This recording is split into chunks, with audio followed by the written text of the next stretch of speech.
Normally നമ്മളൊക്കെ രാവിലെ ഉറങ്ങി എഴുന്നേറ്റ് കഴിഞ്ഞാൽ എന്താണ് ഒരു മൈൻഡ് ചേഞ്ച് ചെയ്യാൻ വേണ്ടിയിട്ടുള്ള ഒരു എനർജറ്റിക് ആവാൻ വേണ്ടി എന്ത് ചെയ്യും? കോഫിയോ ടീയോ കുടിക്കും. Empty stomach coffee tea കുടിച്ചതിന് ശേഷം നിങ്ങൾക്ക് ബുദ്ധിമുട്ട് വരുന്നുണ്ടെങ്കിൽ ഉടനെ എന്ത് ചെയ്യുക? ഗ്യാസിൻ്റെ ബുദ്ധിമുട്ട് വരിക, അല്ലെങ്കിൽ ഒരു ശ്വാസം കുടുങ്ങുന്നത് പോലെ ഫീൽ ചെയ്യുക, അല്ലെങ്കിൽ ശ്വാസം ഷോർട്ട് ആവണത് പോലെ ചെയ്യുക, കിതപ്പ് വരിക, അല്ലെങ്കിൽ പുളിച്ചു തീറ്റുക എന്നീ പ്രയാസങ്ങൾ നിങ്ങൾക്ക് ഉണ്ടെങ്കിൽ അതിൻ്റെ പ്രധാനപ്പെട്ട കാരണം നമ്മൾ എം ടി സ്റ്റമക്ക് കുടിക്കുന്ന ചായയോ കോഫിയാണ്. അപ്പോൾ അതെങ്ങനെ നമുക്ക് ഓവർകം ചെയ്യാം, അല്ലെങ്കിൽ ശരീരത്തിന് ബുദ്ധിമുട്ടില്ലാതെ എങ്ങനെ നമുക്കത് കൺവേർട്ട് ചെയ്യാം എന്നുള്ളത് നോക്കാം. ഞാൻ doctor Syed Mohsin, chief physician, global union hospital.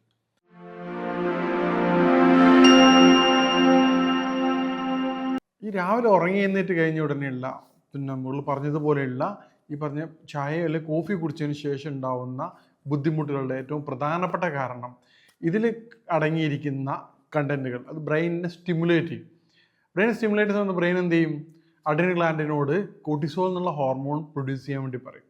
അപ്പോൾ കോർട്ടിസോൾ ഹോർമോൺ നമ്മൾ പ്രൊഡ്യൂസ് ചെയ്യുന്ന സമയത്ത് ഈ പറഞ്ഞ സ്ട്രെസ്സ് ബാക്കിയുള്ള നോർമൽ മെക്കാനിസങ്ങൾ, അതായത് ബോഡിയുടെ കംപ്ലീറ്റ് കാര്യങ്ങൾ ചേഞ്ച് ആവും.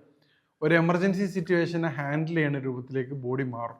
ഇപ്പോൾ നമുക്ക് ഉദാഹരണത്തിന് മരണം വിട്ടു പോയി കഴിഞ്ഞാൽ കോമഡി പറഞ്ഞാൽ എങ്ങനെ ഉണ്ടാവും? അല്ലെങ്കിൽ ചിരിക്കും. അവിടുത്തെ അവസ്ഥയും സിറ്റുവേഷനും മാറ്റം ഉണ്ടാവും, കല്യാണ വീട്ടിലെ അവസ്ഥയും മാറ്റം ഉണ്ടാവും. ആ രണ്ടും ഒരേ ക്രൗഡാണ്, പക്ഷെ എന്താണ് അവിടുത്തെ ആക്ടിവിറ്റീസും അവിടെ നിന്ന് നടക്കുന്ന പ്രശ്നങ്ങളും തമ്മിൽ എൻ്റർലി ഡിഫറെൻ്റ് ആണ്. ഇതുപോലെ ബോഡി ഒരു എമർജൻസി സിറ്റുവേഷനിലേക്ക് കൊണ്ടുവരും. ആ സമയത്ത് എന്താവും? നമുക്ക് മൊത്തം ഈ തമാശകൾ പോലും, മക്കളോട് തമാശയാണെങ്കിൽ വൈഫിനോട് തമാശ പോലും പറയാൻ പറ്റാത്ത അത്രയും നല്ല ഫുള്ളി പ്രശ്നങ്ങൾ ക്രിയേറ്റ് ചെയ്യുന്ന മൂഡിലായിരിക്കും നമ്മളുണ്ടാവുക. ചിലപ്പോൾ ഫാമിലി അന്വേഷിച്ചാൽ മക്കൾ പറയും, അല്ലെങ്കിൽ വൈഫ് പറയും, ഇന്നെന്താ ഇത്ര പ്രശ്നം, എന്താണ്? ഇപ്പം ഈ പറഞ്ഞ പ്രശ്നത്തിൻ്റെ ഈ ഒരു മൂഡ് ചേഞ്ചസിൻ്റെ ഏറ്റവും പ്രധാനം വരുന്നത് കോർട്ടിസോളിൻ്റെ പ്രശ്നമാണ്. അപ്പോൾ ആ രൂപത്തിൽ നമ്മൾ ഈ പറഞ്ഞ എം ടി സ്റ്റൊമക്കിൽ കോഫിയോ ടീയോ കുടിക്കുന്ന സമയത്ത് അത് ഇൻഡസ്ട്രിയൽ ലൈനിങ്ങിനെ അത് പ്രശ്നം ഉണ്ടാക്കും. അത് സമയം എന്താ സംഭവിക്കുക? ആസിഡ് റിഫ്ലക്ഷൻ വരും, അബ്ഡോമിനൽ പെയിൻ വരും, ഡൈജസ്റ്റീവ് ആസിഡ് വീക്കാവും, പിന്നീട് എന്താവും? ബുദ്ധിമുട്ടും കാര്യങ്ങളൊക്കെ അസോസിയേറ്റഡ് സിംറ്റംസ് ആയിട്ടുള്ള നേരത്തെ പറഞ്ഞതുപോലെയുള്ള ഉറങ്ങി എഴുന്നേൽക്ക് കോഫി കുടിച്ച ഉടനെ എന്ത് ചെയ്യും? ശരീരത്തിൽ വയറ് വീർക്കുന്നൊരവസ്ഥ വരും, അല്ലെങ്കിൽ പുളിച്ചുതീറ്റൽ വരും, നെഞ്ഞരിച്ചിൽ വരും, ബേണിങ് സെൻസേഷൻ വരും. ചില ആൾക്കാർക്ക് എന്ത് ചെയ്യും? ടൈറ്റായിട്ട് ചെസ്റ്റ് കൺജഷൻ വരും, ശ്വാസം കുടുങ്ങുന്നൊരു പ്രയാസം വരും, കിതപ്പ് വരും. അപ്പം ഒരു മൈൻഡ് മാറുന്നൊരവസ്ഥ, പെട്ടെന്ന് തന്നെ ഒരു ടെൻഷൻ കൂടുന്നൊരവസ്ഥ, അല്ലെങ്കിൽ ഒന്നും ചെയ്യാൻ പറ്റാത്തൊരവസ്ഥ, മൈൻഡ് ക്ലിയർ അല്ലാത്തൊരവസ്ഥ. ഈ പറഞ്ഞ സിംറ്റംസ് ഒക്കെ കാണിക്കുന്നുണ്ടെങ്കിൽ നിങ്ങൾ പ്രത്യേകം മനസ്സിലാക്കേണ്ട ആവശ്യമുണ്ട്. നിങ്ങൾക്ക് ഈ പ്രയാസങ്ങൾ അസിഡിറ്റിയും അതോടനുബന്ധിച്ച് മൈൻഡും മാറുകയാണ്. അപ്പോൾ ഈ ഒരു സിറ്റുവേഷനിൽ നിങ്ങൾ നിർബന്ധമായിട്ടും എം ടി സ്റ്റൊമക്കിൽ കോഫിയും ടീയും ഒഴിവാക്കേണ്ടതാണ്. ഇപ്പോൾ കമ്പൽസറി ആയിട്ടുള്ള ചില ആൾക്കാർക്ക് എന്ത് ചെയ്യും? ബുദ്ധിമുട്ടോ കാര്യങ്ങളൊന്നും ഉണ്ടാവില്ല. അപ്പോൾ അവർക്ക് എന്ത് ചെയ്യാം? ഏറ്റവും ബെറ്റർ നിങ്ങൾ ബ്രേക്ക്ഫാസ്റ്റിൻ്റെ കൂടെ കഴിക്കലാണ്.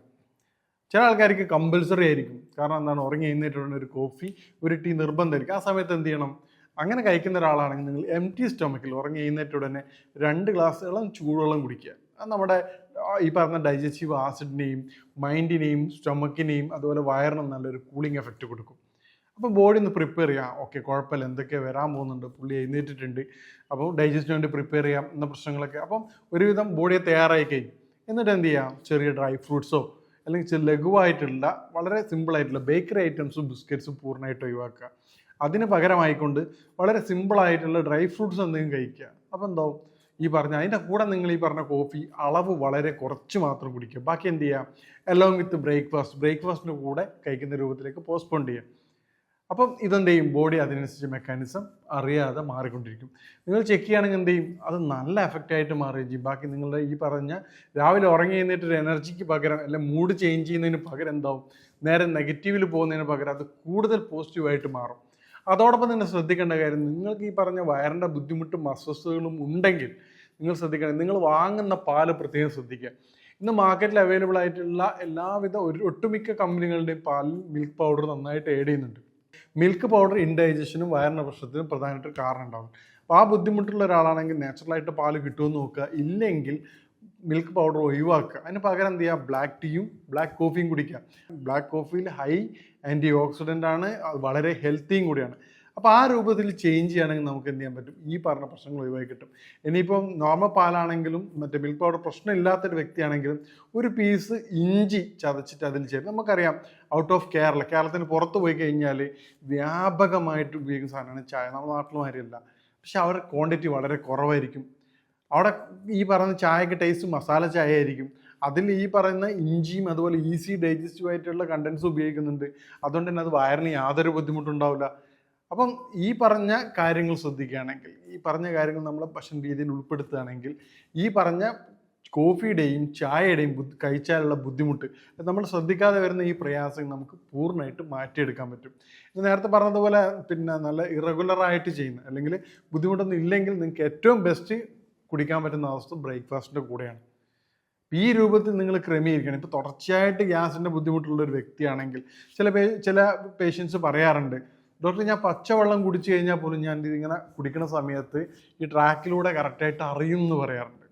അവരാണെങ്കിൽ നിങ്ങൾ നിർബന്ധമായിട്ടും ഡോക്ടറെ കൺസൾട്ട് ചെയ്യേണ്ടതാണ്. കാരണം എന്താണെന്ന് പറഞ്ഞു കഴിഞ്ഞാൽ നല്ല ഇൻറ്റേർണൽ അസിഡിറ്റി നന്നായിട്ട് വർദ്ധിച്ചിട്ട് ചെറിയ കോംപ്ലിക്കേഷൻസിലേക്ക് പോകണൊരു, അതുപോലെ തന്നെ തുടർച്ചയായിട്ടുള്ള വയറ് സ്തംഭനം, അതോടനുബന്ധിച്ച് നിന്ന് കോൺസ്റ്റിപ്പേഷൻ, ഇത്തരത്തിലുള്ള ആൾക്കാരാണെങ്കിൽ നിങ്ങൾ ഈ പറഞ്ഞ ചായ എംപ്റ്റി സ്റ്റൊമക്ക് കുടിക്കുന്നത് പൂർണ്ണമായിട്ട് നിർത്തേണ്ടതാണ്. അതോടൊപ്പം തന്നെ നിങ്ങൾ എന്ത് ചെയ്യേണ്ടതാണ്, ഡോക്ടറെ കൺസൾട്ട് ചെയ്തിട്ട് എന്താണ് അതിൻ്റെ റൂട്ട് ഓഫ് കോസ് എന്നുള്ളത് കണ്ടെത്തുക. ആ കണ്ടെത്തിയതിന് ശേഷം നിങ്ങൾക്ക് ബാക്കിയുള്ള കാര്യങ്ങൾ ക്രമീകരിക്കുകയാണെങ്കിൽ ബാക്കിയുള്ള വയറുമായിട്ട് ബന്ധപ്പെട്ട് ഇത് ഇനി അസിഡിറ്റി അല്ലെങ്കിൽ നേരത്തെ പറഞ്ഞ വയറിൻ്റെ ഡിസ്കംഫേർട്ട് കൂടുകയാണെങ്കിൽ എന്താ സംഭവിക്കുക, അത് പിന്നീട് കോൺസ്റ്റിപ്പേഷനിലേക്ക് പോകും. കോൺസ്റ്റിപ്പേഷൻ്റെ സെക്കൻഡ് സ്റ്റേജ് എന്താണ്, അത് പൈൽസിലേക്ക് മാറും. പൈൽസ്, ഫിഷർ, ഫിസ്റ്റുല, അങ്ങനെ ഒരുപാട് കോംപ്ലിക്കേഷൻസിലേക്ക് പോവുകയാണ്. അതേസമയം നിങ്ങൾ ആ ചെറിയ ബ്ലോക്ക് അവിടെ തന്നെ ക്ലിയർ ചെയ്യുകയാണെങ്കിലോ നല്ല ഹെൽത്തി ലൈഫായിട്ട് നല്ല സന്തോഷത്തോടുകൂടി, നേരത്തെ പറഞ്ഞ മൂഡ് ചേഞ്ചസ് ഒന്നും ഇല്ലാതെ ഒരു എനർജറ്റിക് ആയിട്ടുള്ള ലൈഫ് നമുക്ക് എൻജോയ് ചെയ്യാൻ പറ്റും. അപ്പോൾ നേരത്തെ പറഞ്ഞ കാര്യം പ്രത്യേകം ശ്രദ്ധിക്കുക. ബുദ്ധിമുട്ടുള്ള ആൾക്കാർ നിർബന്ധമായിട്ട് ഡോക്ടറെ കൺസൾട്ട് ചെയ്യേണ്ടതാണ്. ഇനി ഇല്ലാത്ത ആൾക്കാരാണെങ്കിൽ ഈ പറഞ്ഞ ക്രമീകരണത്തോട്, നേരത്തെ പറഞ്ഞ പോലെ ഇഞ്ചി ഉപയോഗിക്കുന്നതാണെങ്കിൽ തന്നെ ഒരു 70 to 80% പ്രയാസങ്ങൾ, അസിഡിറ്റിയുടെ ബുദ്ധിമുട്ടും വൈറസ് തമ്മിൽ നമുക്ക് മാറ്റിയെടുക്കാൻ പറ്റും. ചായയിൽ ഒരു കണ്ടന്റ് അല്ലെങ്കിൽ ചുക്ക് പൗഡർ ആയാലും കുഴപ്പമില്ല. ചുക്ക് പൗഡർ വാങ്ങുമ്പോൾ പ്രത്യേകം ശ്രദ്ധിക്കുക, അറിയുന്ന വിശ്വസമുള്ള കടകളിൽ നിന്ന് മാത്രം വാങ്ങാം. അല്ലെങ്കിൽ ഏറ്റവും ബെറ്റർ ഇഞ്ചി തന്നെയാണ്. ഇപ്പോൾ ഇഞ്ചി ഉപയോഗിക്കുകയാണെങ്കിൽ നേരത്തെ പറഞ്ഞ പ്രശ്നങ്ങൾ മാറിക്കിട്ടും.